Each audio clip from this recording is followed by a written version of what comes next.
So the Article 32 is basically talks about the right to constitutional remedies. It means जितने भी rights दिए गए हैं, फंडामेंटल राइट्स हमारी, उनको प्रोटेक्ट कौन कर रहा है? तो उनको प्रोटेक्ट कर रहा है आर्टिकल 32। जी हाँ। और एक बात मैंने पहले भी बताई थी और आज फिर बता रहा हूं, इसको जरूर से याद रखना। आर्टिकल 32 अपने आप में भी फंडामेंटल राइट है, उसे भी यानी राइट टू कॉन्स्टिट्यूशनल रेमेडीज को भी किसी भी तरीके से हटाया नहीं जा सकता। ठीक है, article 32 itself is a fundamental right of any individual of the country. ठीक है ना, एनी इंडिविजुअल। नाउ कुछ इंपॉर्टेंट पॉइंट्स हैं इसके पहले, सबसे पहले आप जान लो। The first important point is that article 32 can not be taken away even by the constitutional amendment act. Okay, because it is the integral part of the basic structure. वो कैसे, अभी हम बात करेंगे उसके बारे में। तो article 32 talks about the right to constitutional remedies. सबसे पहले अगर मैं इसकी इंपॉर्टेंस की बात करूं तो rights without the remedy is a worthless. अगर आपके फंडामेंटल राइट्स को किसी भी प्रकार से वायोलेट किया जाता है किसी भी लॉ के थ्रू, और अगर हमारे पास कोई ऐसा हथियार, ऐसी कोई मशीनरी ही नहीं है, ऐसा कोई आर्टिकल ही नहीं है जो इसकी रक्षा कर सके, उसे सिक्योर कर सके, तो वो वर्थलेस है, उसका कोई मतलब नहीं है। So article 32 is basically providing the remedies to the all the fundamental rights. And one more, the most important thing, article 32 itself is the fundamental right. Got it? Now, so the article 32 clause 1 says, in case of violation, suppose any individual's fundamental rights are violating by some laws or some kind of a state rule and regulations, so in that case he has gotten a right from the article 32 itself to go to the directly supreme court for enforcing a fundamental rights। ठीक है ना, सो उसे ये right दिया गया है कि article 32 के अकॉर्डिंग वो डायरेक्ट सुप्रीम कोर्ट जा सकता है अगर उसका फंडामेंटल राइट वायलेट होता है। और आप याद रखना कि फंडामेंटल राइट वायलेशन वहीं इन्फोर्सेबल है जहां अदर पार्टी में स्टेट इन्वॉल्व हो। एक तरफ तो इंडिविजुअल है जहां जिसका वायलेशन हो रहा है फंडामेंटल राइट का, और अदर पार्टी में स्टेट का इन्वॉल्व होना नेसेसरी है। Only that situation fundamental rights are enforceable। Okay, got it? Now article 32 subclause 2 says supreme court shall have the power to issue writs। अब ये writs क्या है इसके बारे में मैं अभी बात करूंगा। So writs is a basically a direction और a order, जिसे हम वारंट भी कह सकते हैं। ऑर्डर है ये ऐसा जिसके थ्रू एनफोर्स करता है सुप्रीम कोर्ट फंडामेंटल राइट्स को। ठीक है, Article 32 is basically provides a teeth to the other fundamental right to bite, and thus it is very important for a healthy functioning of democracy. If there is a no Article 32, there is no right to constitutional remedies, then there will be no democracy remains in the country, because everywhere there is a chance of spreading a arbitrariness of the government. Okay, so that's why this is the one of the most important article of the constitution। याद रखना, this is the significance and the importance of article 32। ठीक है, now if I talk about what is writ, तो सबसे पहले आप ये जानो, सुप्रीम कोर्ट ने आईआर को हेलो केस 2007 में ये मेंशन किया था कि article 32 is a integral part of the basic structure, and hence even by the constitutional amendment act the government cannot remove or amend the article 32। याद रखना, it is an integral part of the basic structure। ठीक है, also the article 32 is a soul of the part 3 said by the Dr. B.R. Ambedkar, the chairman of the drafting committee। as you all know, this is the soul because ultimate we are getting all the remedies due to this article, and that's why this is called a soul by the Dr. B.R. Ambedkar। Got it? Now, so important fact है, it is the soul and the heart of the Constitution of India। Now, if I talk about what is the Supreme Court writs, तो basically देखो supreme court तीन तरीके के orders देता है। पहला guideline which is not binding on the government. ठीक है ना, जो गाइडलाइन सुप्रीम कोर्ट ने, आपने कई केसेस में सुना होगा, जैसे विशाखा गाइडलाइंस भी सुप्रीम कोर्ट के द्वारा दी गई है। तो ये जितनी भी गाइडलाइंस है ना, तो तो ये guidelines it is not binding on the government, but ये एक तरीके का सुप्रीम कोर्ट का ऑर्डर है। दूसरा, डायरेक्टिव्स। डायरेक्टिव्स क्या होता है, इसमें भी डायरेक्शन देती है सुप्रीम कोर्ट, जिसके द्वारा किसी भी लॉ को इन्फोर्स किया जा सकता है, but it is also not a binding for them. But now the third and the most important one is a writ. It is an order which is issued by the Supreme Court only in that case when there are any violation of fundamental right of any individual. Got it? अगर किसी भी व्यक्ति का fundamental right violate होता है किसी law के द्वारा, किसी रूल के द्वारा, बाय स्टेट के द्वारा, तो वहां पे सुप्रीम कोर्ट जाने का अधिकार है उस इंडिविजुअल पर्सन के पास, और वहां पे सुप्रीम कोर्ट जारी करेगी as per the situation Ritz. Total 5 प्रकार की रिट्स हमें प्रोवाइड की गई हैं सुप्रीम कोर्ट के द्वारा। वो कौन कौन सी हैं? As you can see by this diagram on the screen that the first one is the habeas corpus, the second one is the mandamus, the third one is the certiorari, fourth one is a prohibition, and the fifth one is a quo warranto। अब ये क्या है सभी जान लो, पहले Latin words हैं तो इसके बारे में मैं अभी बताता हूँ डिटेल में। सो ये 5 रिट्स प्रोवाइड कराए गए हैं। पहला है हेबियस कॉर्पस, दूसरा है मैंडेमस, तीसरा है सर्सियोररी, और चौथा है prohibition, and the last one quo warranto। Got it? Now article 32 clause 2 आपने यहाँ पे पढ़ा। 32(1) कहता है कि in case of violation of a fundamental right you can go to the supreme Court directly. Article 32 sub clause 2 says that Supreme Court shall have power to issue writs। ठीक है ना? Now article 32 clause 3 says that the parliament can empower any other court। यहाँ पे याद रखना, parliament can empower any other court to issue direction, order, writs of all kind by means of law। यानी हमारे constitution makers ने ऐसे provisions parliament को under article 32 clause 3 में दिए हैं। इफ पार्लियामेंट की मर्जी हुई to decrease the burden on the supreme court and high courts, they can empower the any other courts to issue an direction, order or writs of all kind by means of law. ठीक है ना? Parliament अगर चाहती है कि अगर supreme court में, क्योंकि ऑलरेडी इतने केसेस पेंडिंग है, हाई कोर्ट में केसेस पेंडिंग है, जजेस की संख्या ऑलरेडी कम है, तो उनके बर्डन को कम करने के लिए अगर पार्लियामेंट चाहे तो ऐसे कई सारी कोर्ट्स हैं जिनको वो इस तरीके की रिट्स जारी करने की पावर दे सकता है। जैसे फर्स्ट एग्जांपल मैं आपको दे सकता हूं कि एडमिनिस्ट्रेटिव ट्रिब्यूनल एक्ट आया था 1985 में, जिसमें बनाया गया कैट यानी सेंट्रल एडमिनिस्ट्रेटिव ट्रिब्यूनल, सैट यानी state administrative tribunal, and JAT means joint administrative tribunal.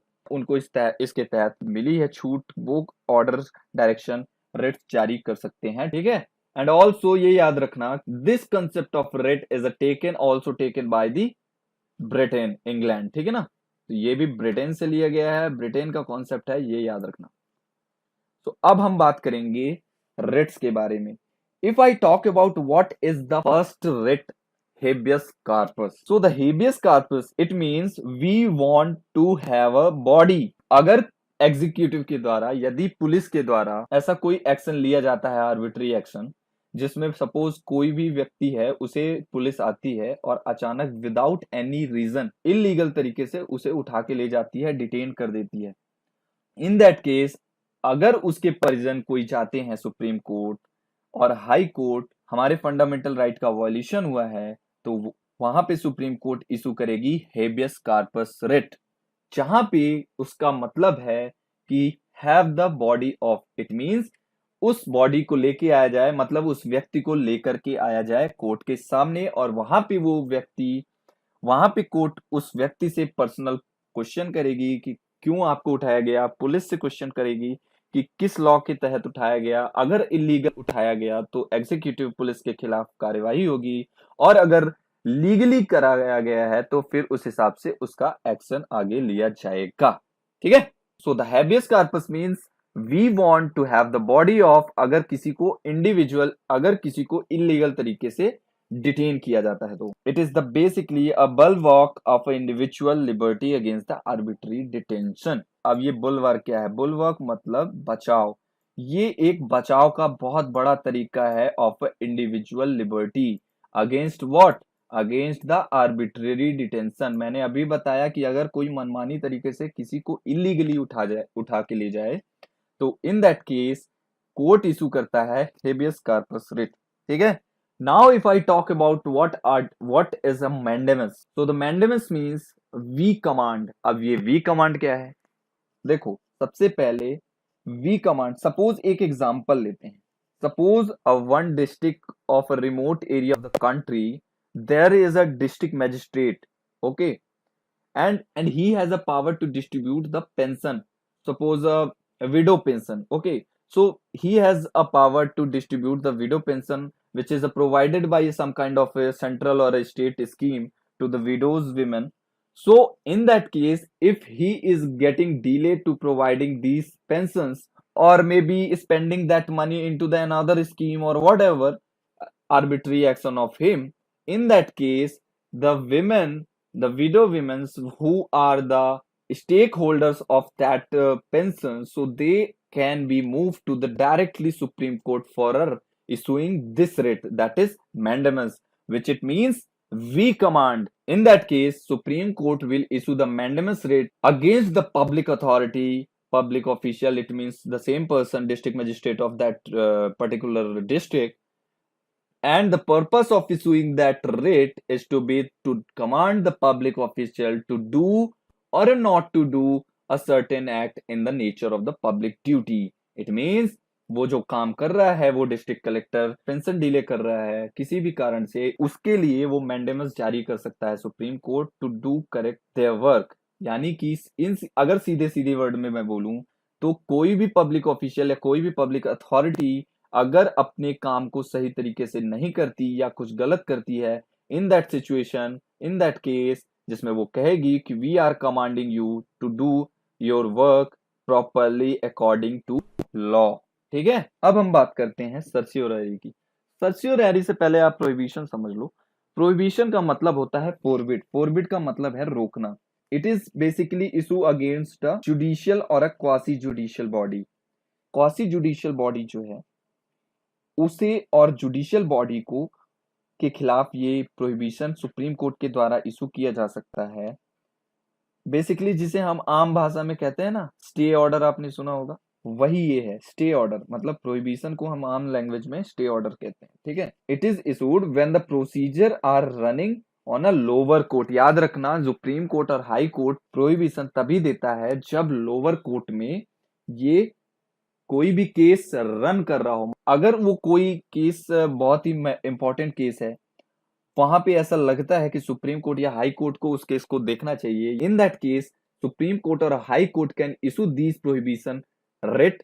का मतलब है they are prohibiting them from proceeding further on that case, particular case. मतलब कि जहां तक वो केस रन किया जा रहा था वहीं पे उसे रोक दिया जाए, उसके आगे वो केस सुप्रीम कोर्ट या हाई कोर्ट देखेगा जो इशू कर रहा है ऑर्डर। ठीक है। तो सर्चियोररी में और प्रोहिबिशन में एक बहुत बड़ा अंतर है। जो प्रोहिबिशन है वो जब कोर्ट में, लोअर कोर्ट में कोई केस चल रहा है, रनिंग पे है ना, ट्रायल है, अंडर ट्रायल, उस टाइम पे ये रिट जारी होता है और स्टे ऑर्डर लग जाता है, और फिर वो केस ट्रांसफर हो जाता है किसके पास? सुप्रीम कोर्ट या हाई कोर्ट के पास, जिसने ये इशू किया है रिट। लेकिन सर्सियोररी का मतलब है to be certified and to be the inform. मतलब इसमें सिर्फ ये अंतर है, सपोज लोअर कोर्ट में उसका किसी केस का जजमेंट आ चुका है, ठीक है, उसके बाद कोर्ट इशू कर सकता है ये writ to be inform, to be certified. It means वो अपने पास सुओ मोटो बेस पे, सुओ मोटो का मतलब है कि कोर्ट अपनी स्वेच्छा से वो केस को अपने पास मंगा लेगा,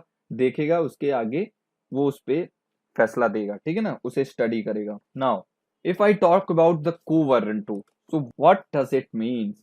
by what authority or a what warrant? The purpose of issuing this writ is basically, we can say, to ensure that the person are holding the public office is a qualified to hold that office or not.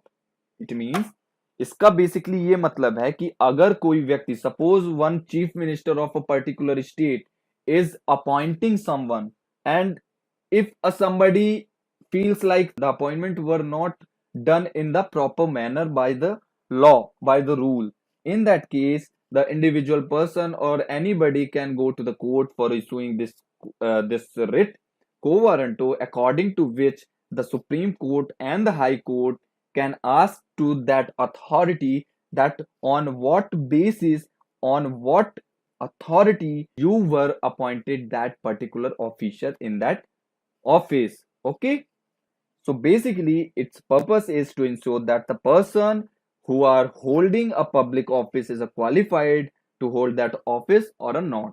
ठीक है, अब एक यहाँ पे एक अंतर आप समझ सकते हैं, एक डिफरेंस, कि जो कोर्ट है, सुप्रीम कोर्ट और जो हाई कोर्ट है, इनको किसके अंतर्गत कौन कौन सी पावर्स है, तो आप उसे ज्वाइन कीजिए और यहाँ वहां पे सारी पीपीटी आपको अवेलेबल हो जाएगी।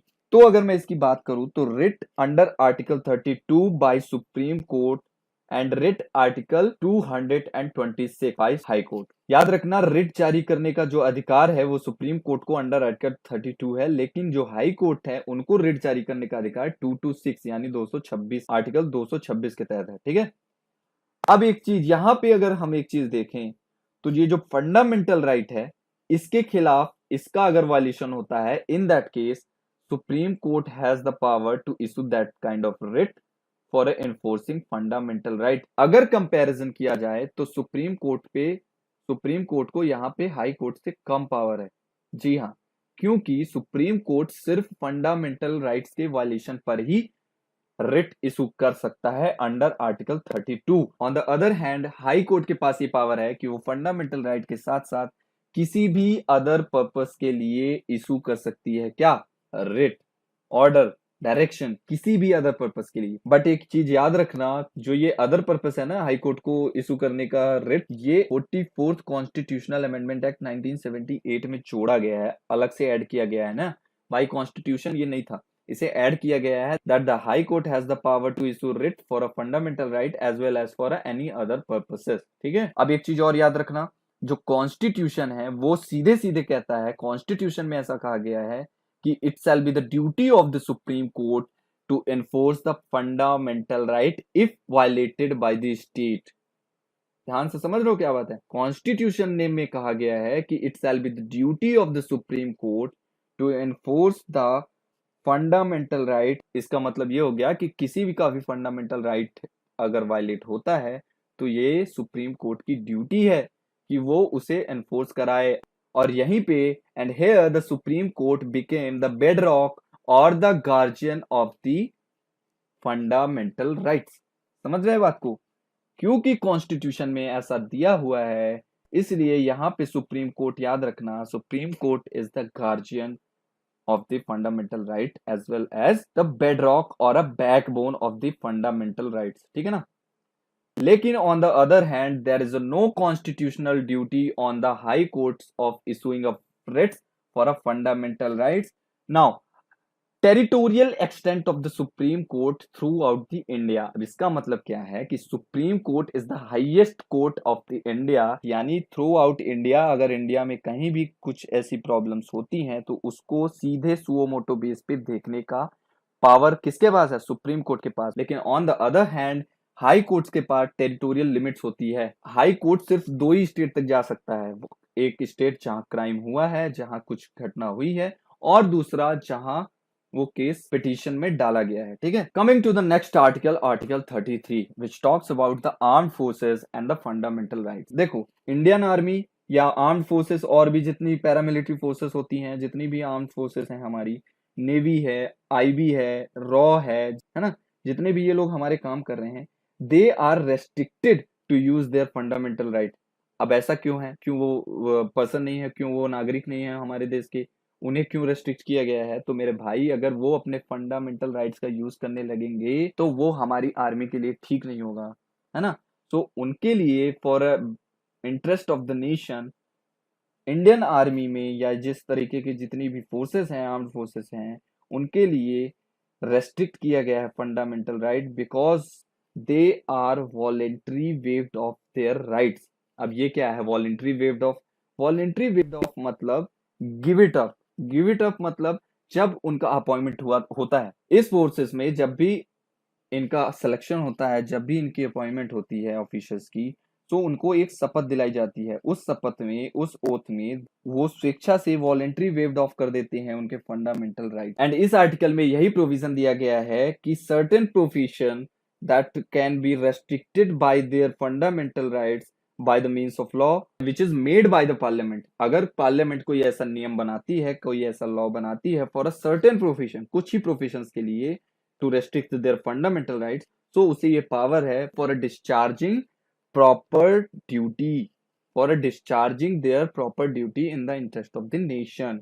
Now article 34 talks about the martial law and the fundamental rights. अब ये मार्शल लॉ क्या है? देखो, martial law it means basically the police state, जहां पे पुलिस का राज है, मिलिट्री का राज है, उसे कहते हैं मार्शल लॉ। जैसे आप सभी अभी जो नॉर्मल एडमिनिस्ट्रेशन चल रहा है वो किसके द्वारा चलाया जाता है? कलेक्टर के द्वारा। सो इन दैट केस अगर मार्शल लॉ है तो वहां पे सिविलियन एडमिनिस्ट्रेशन को रिप्लेस कर दिया जाएगा बाय एडमिनिस्ट्रेशन ऑफ मिलिट्री। ठीक है, वहां पे जो मिलिट्री के अधिकारी हैं, मिलिट्री के ऑफिसर्स हैं, वो उस एडमिनिस्ट्रेशन को संभालेंगे। And in that situation the state become the police state and that is called the martial law. समझ गए? मार्शल लॉ बेसिकली बनाया इसलिए गया है कि अगर कोई इंटीग्रिटी, सोवरेनिटी, इंटीग्रिटी और यूनिटी को खतरा है, if there is a threat to sovereignty and integrity or unity of the country India, so in that case martial law can be imposed by the article 34, but अभी तक ऐसा हुआ नहीं कभी भी। ठीक है ना, ये याद रखना। So civilian administration is replaced by the military administration and that is called the martial law।